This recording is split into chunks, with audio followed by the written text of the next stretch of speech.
Mr. Greengrass, as always, amazing job on this film. It's brilliant. Now you can never go wrong when you're working with Tom Hanks. Now you said that, we can talk for 2 hours. Go on. Yeah, absolutely, we can. But you can never go wrong when you're working with Tom Hanks and he's in a film. But why was he suited to play Captain Jefferson Kyle Kidd? Well, Captain Kidd is a newsreader, and he wanders around Texas in 1870 in the shadow of the Civil War, and he carries a sack full of newspapers, and he goes from small community to small community. And for anybody who's got a nickel, he'll read the news, local stories in an old barn, federal stories in a dusty town square, stories from far, far away. And it's just a great character because he's got a broken heart and he's got a mystery to him, and he meets this mysterious young girl, Johanna, and he has to try and take her home to a surviving family. And this odyssey through the landscape of Texas in 1870 is really a journey in search of belonging. How do we escape division? How do we find our way beyond bitterness, beyond pandemic, beyond all the difficulties that assailed those characters then but feel very familiar to us today? And in the end, it's about the healing power of storytelling and the healing power of belonging. And when I read the novel, Paulette Giles's novel, News of the World, I knew I wanted to make a film of it. And Tom was just literally perfect for the part, truly, literally perfect. Somebody else that was perfect for their role was Helena, because it can be difficult at times for directors having to work with children. It can be complicated.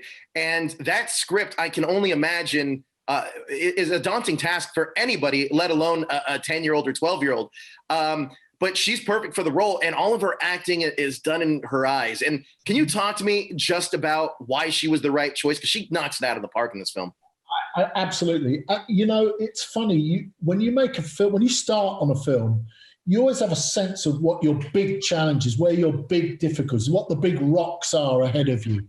And obviously in this one, I remember saying, I mean, where are we going to find this 11-year-old girl who can act as well as Tom Hanks, who can convey this incredibly difficult part? As you say, she has to convey it all in her eyes, and that's a heck of a challenge. And I knew she had to be German because the child would have been German in the novel.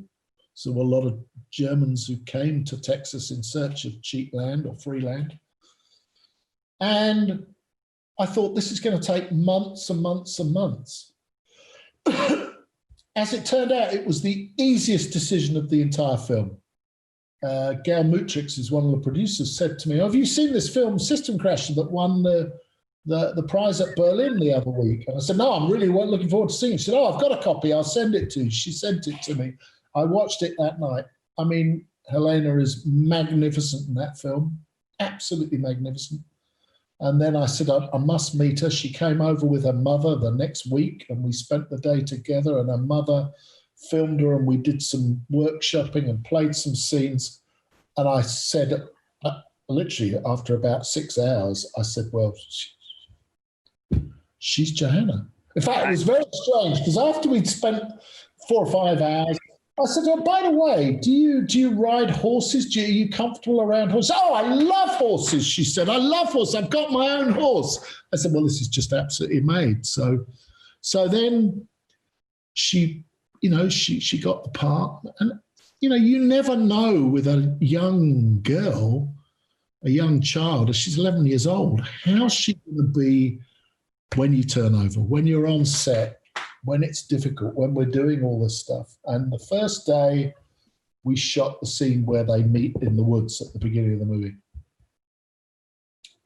And I felt very stressed, obviously, inside. I mean, I was trying not to convey it, of course, because you never know how it's really going to be. We turned over we did the first take or two, Tom came up to us and said, oh, she said, she is magnificent. And it was just strange. After about an hour, all the anxiety just fell away. I literally never thought about Helena from that moment as a potential could she, would she, might she. It was just, she was just brilliant. And they had a rare chemistry. And the story, they told the story effortlessly. It was just a very rare thing and a privilege to watch it happen. Well, look, I'm a huge fan of Westerns, and it's just great to see a Western just about two individuals, just two people telling a human story. So I truly appreciate your time, Paul. Amazing job on the film, and hopefully we get a chat again soon about it. It's incredible. Thank you so much. Thank you so much. See you later. Bye. Take care, Paul.